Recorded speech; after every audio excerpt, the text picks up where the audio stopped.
Hi guys, welcome back to the channel. Today we will be recapping the manhwa called The Invincible Princess is Bored Again Today. I hope you guys will like it. Please remember to like the video and subscribe to the channel, as this really helps us create more content. Thank you, and now let's begin the story. We begin our story not with a princess but with a girl who came from nothing. Dante Renatus was born to the crown prince and his concubine. Unwilling to take responsibility for his illegitimate daughter, the prince abandoned Dante and her mother, who left her for dead in a faraway city. Talk about a tragic backstory.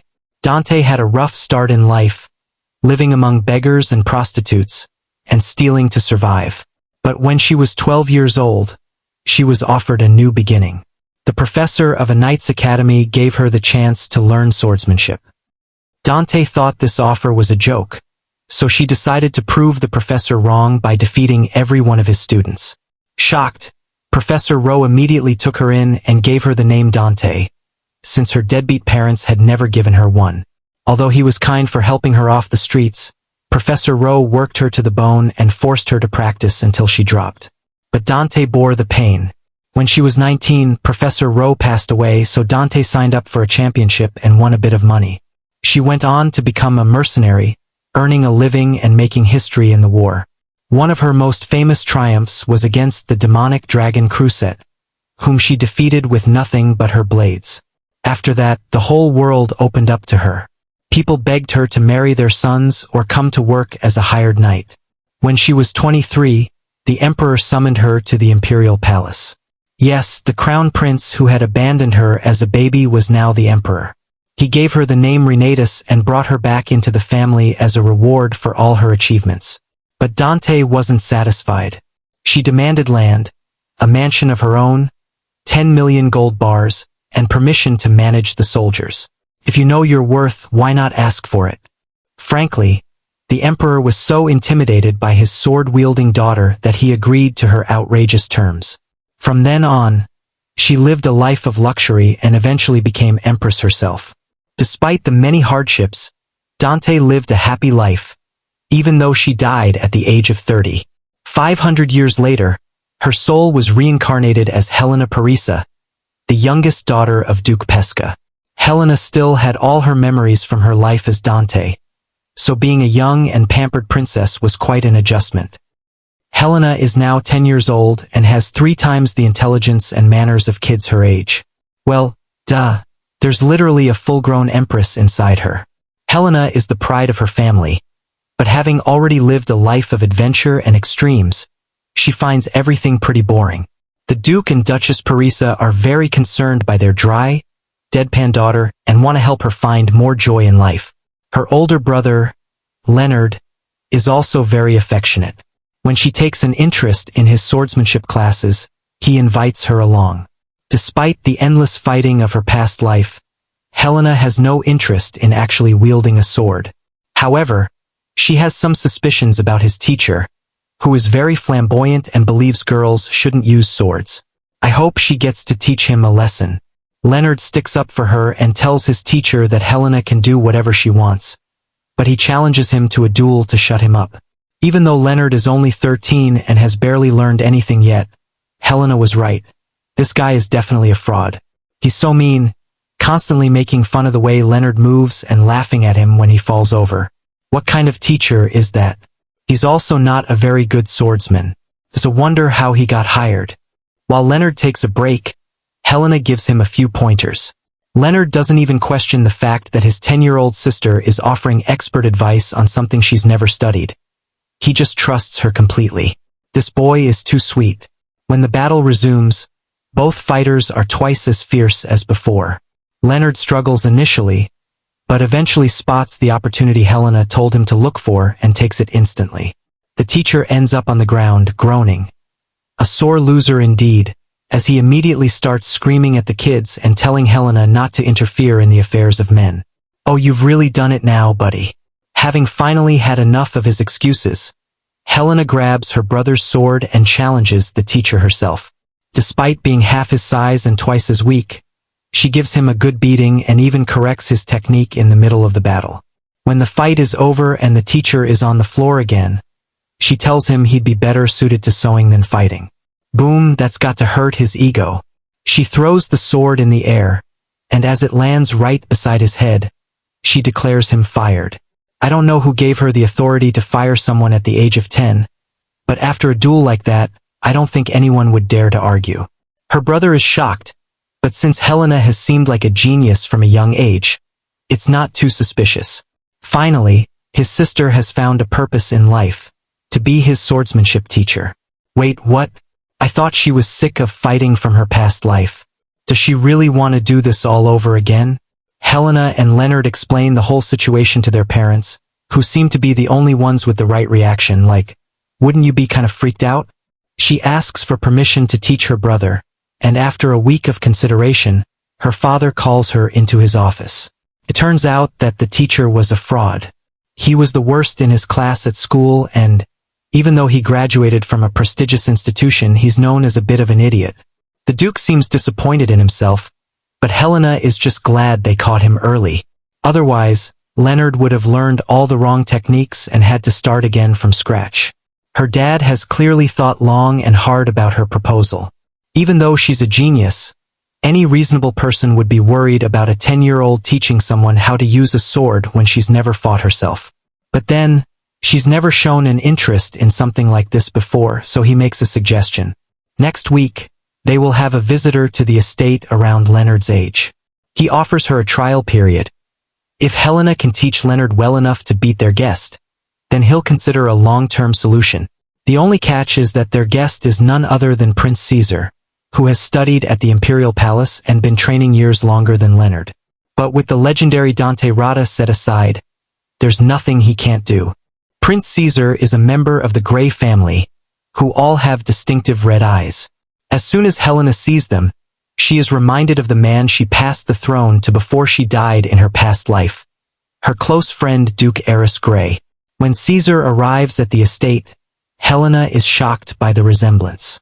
But unlike her friend the Duke, Prince Caesar is rude as heck. Clearly, being raised in the Imperial Palace has made him pretty spoiled. But if anyone's going to put him in his place, it's our Helena. She challenges him the second he steps inside. Since he didn't like her greeting, she offers him a handshake instead, shocking every single noble in the palace. Once a very nervous butler forces them to shake hands, Caesar uses the opportunity to try to crush her fingers. But if that's the game he wants to play, he's picked the wrong opponent.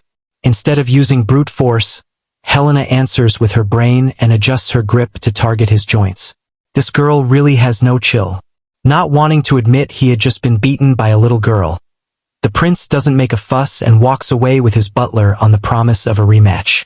And just like that, they were enemies for life. It's going to be one long summer. Once the welcome is over, Helena gets a firm talking to from her mother. Not only did she disrespect an heir to the throne, but she isolated a kid who recently lost his mother. He doesn't have a lot of friends his age, so the Duchess asks her daughter to be kind to Caesar. Reluctantly, Helena agrees.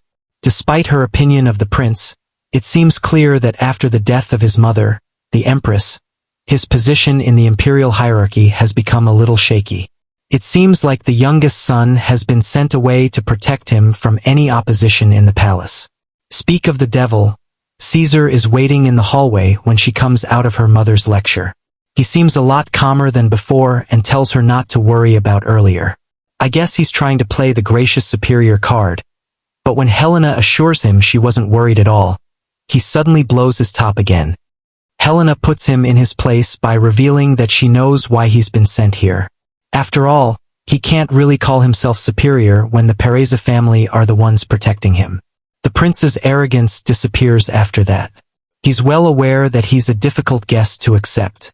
By taking him in, the Peresca family risks becoming an enemy of the new First Empress, Valor. He apologizes for getting them involved in this political mess and tells her there's no need for superficial hospitality. Wait, is that what he was trying to say earlier? Did Helena start a war for no reason? For the first time in both her lives, Helena Peresca made a mistake. She tries not to dwell on it, but when her brother brings it up during training a week later, she gets a little defensive. Leonard is such a sweetheart. He feels sympathy for the prince because of his lonely and competitive upbringing. So for his sake, she agrees to go and reconcile with Caesar. Well, that's what she tells him. What she's actually doing is going to scout out the competition during the prince's training with his swordmaster, Hamilton. As usual, no one suspects a little girl.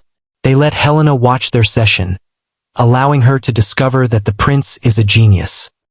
No, seriously, his reflexes and focus are amazing for their age.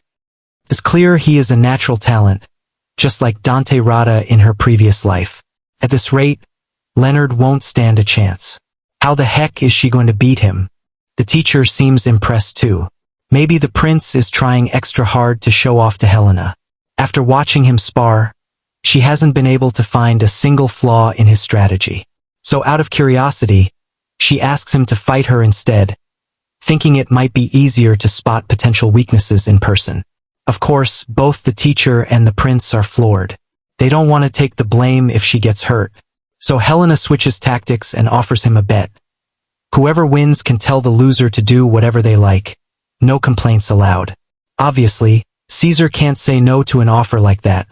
So the poor teacher stands by while the two of them draw swords, each as determined as the other. Is it just me? Or is anyone else kind of excited?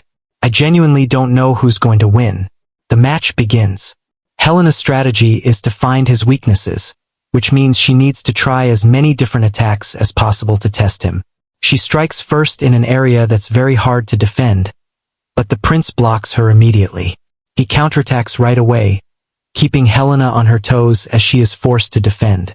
The prince can tell she's no beginner, but he's not one to back down from a fight. Helena isn't either, but she's still just a child, an untrained one who is younger than him. She doesn't have the stamina or strength that he has built up over the years. So instead, she uses some field techniques that you would never find in the classroom. But instead of dodging, the prince takes the hit head-on and blocks it with his arm. Dude, if this was a real fight, you would have just gotten skewered. While Helena is still shocked at his reflexes, he strikes back, stopping just short of her neck when the teacher calls the match. Poor guy probably thinks they're both mutants. Before either of them can get seriously hurt, he calls it a draw. Neither one is satisfied without a victory, but the prince does acknowledge her skill and says it was the most fun he's had in ages. Helena doesn't show it, but she enjoyed it too. Now she's found a diamond in the rough, a new project to take on and teach, although judging by that match, he could teach her a few things too. That evening, the Peresca family sits down for dinner without the prince. Apparently, he's tired and decided to skip the meal. Did he get hurt by her blow? Or is he practicing in secret for a rematch? Thinking it's the former, Helena visits his room after dinner to check on him. She opens the door to find him in a sling and freaks out. It's not broken, at least, and Caesar seems to be in good spirits. Actually, he's really enjoying Helena's guilty expression. Helena tells him not to take his injury lightly. She broke a finger before and it only caused her more pain down the road. Obviously, that's kind of a weird thing for a 10-year-old to reveal, and she does a very poor job of pretending that it happened during playtime and not blocking an opponent's sword in her past life. She's surprised that he didn't tell everyone it was Helena who hurt him. If they were really enemies, it would be the perfect chance to get her in trouble. But Caesar says he doesn't hate her, and besides, he wouldn't be so petty. Finally, these kids are starting to realize they're better off as allies than enemies. He also knew that she held back her strength in that last blow. When she saw him raising his arm, she pulled back as much as possible. Who knows what she could have really done if she went all in. Caesar asks what wish she would have made if she'd won. Helena, of course, wanted to make him her personal slave and have him do tasks for her, which infuriates the prince at first. He refuses to tell her what his wish was, but after a little well-placed taunting, he gives in. His only wish was for them to call each other by their names instead of their titles. That's so sweet, but isn't he a little thick? Such a good opportunity, and all he wanted was that? I guess he feels extra lonely, having people bow and scrape and call him Prince all the time.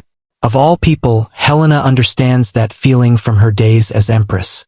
Even Eris Grey, Caesar's ancestor, refused to call her by name, so she agrees to be less formal between them.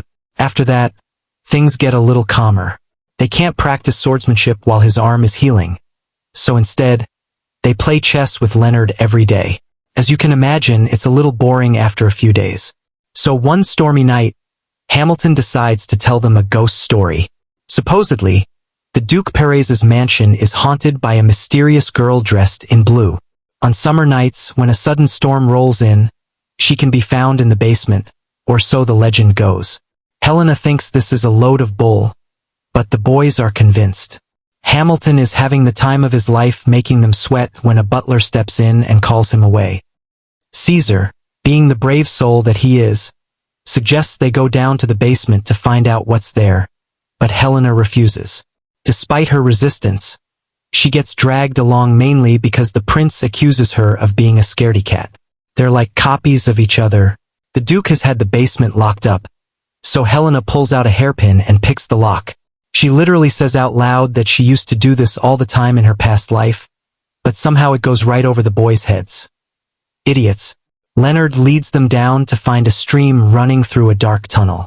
It doesn't look like anything special until a pale figure emerges from the shadows.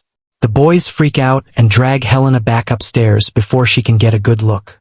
They run screaming through the mansion, waking everybody up and yelling about the ghost. They're still kids, I guess, so naturally, they get punished for sneaking downstairs. After debriefing about their midnight adventure, Helena assures the boys that the figure was nothing more than an illusion in the darkness.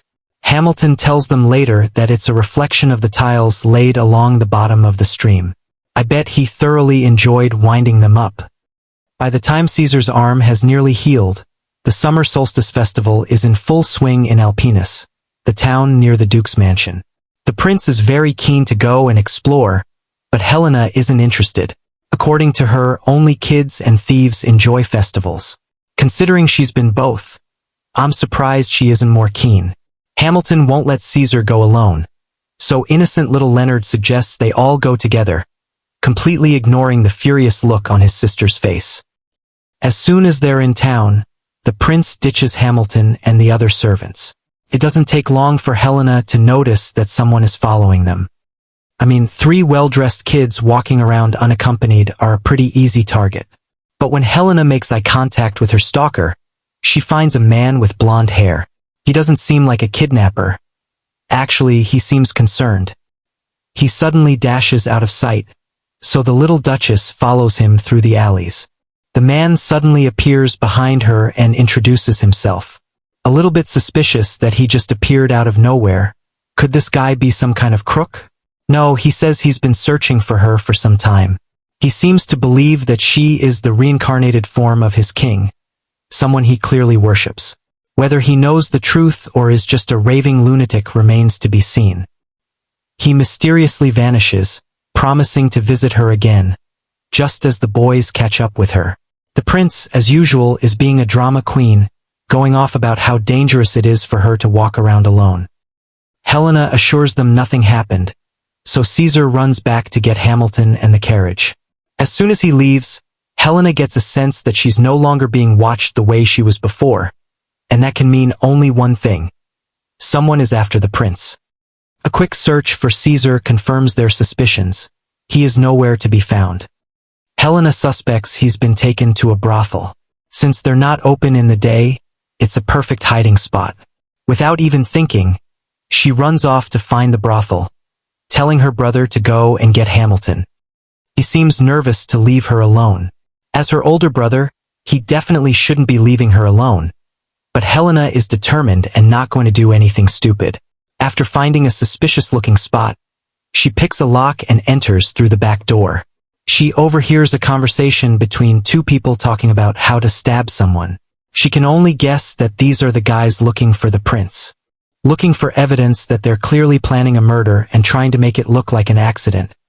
Helena peeks through the door and spots Caesar tied up in the corner. He's putting on a brave face, but his captors aren't bothered. It's obvious they've been hired by someone in the royal family to get rid of him and ensure the line of succession changes in their favor. Helena knows she must act quickly. Deciding her best bet is a distraction. She grabs a chair and slams it into the floor, drawing one of the men into the corridor. Armed with nothing but a broken chair leg, Helena enters the room like a true hero and strikes him in the knee. She grabs Caesar, but they run into the other man outside. Their only option now is to run for their lives. They're barely inches from the door when another, even bigger, man appears, blocking their way. He draws a sword, and Helena readies her chair leg. Suddenly, Caesar steps in front of her, taking a slash to the back. I can't believe they're doing this to kids. This is so dark. Helena can't leave him, so she does what she does best. Stands her ground and fights. When Leonard and Hamilton arrive, they find the captor already taken care of, lying in pools of their own blood. When did this series get so intense? Our heroine just became a murderer at 10. After the incident, Helena spends 3 days in bed. She sprained her ankle and damaged some arm muscles, which is likely the result of using adult sword-fighting techniques in a tiny body. It turns out Helena didn't kill the kidnappers. They were taken to the capital to be punished. Best of all, Caesar was okay in the end. 2 days after her recovery, Helena finally faces the music when her father calls her into his office.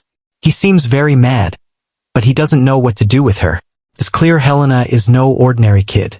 Hamilton already wants to take her to the capital to train her natural talents. He gives her a choice. She can stay in the ducal estate and live the quiet life she always wanted, or she can choose the path of blood and glory again. She decides to choose neither. The only thing she really enjoys is teaching her brother to sword fight, so for now, that's her focus. After that, she goes to visit Caesar but gets stuck at the door. What do you even say to someone who risked their life for you? She's still tormenting herself when the prince appears beside her. Startled, she follows him into his bedroom and asks about his injury. He tells her it still hurts but will heal soon enough.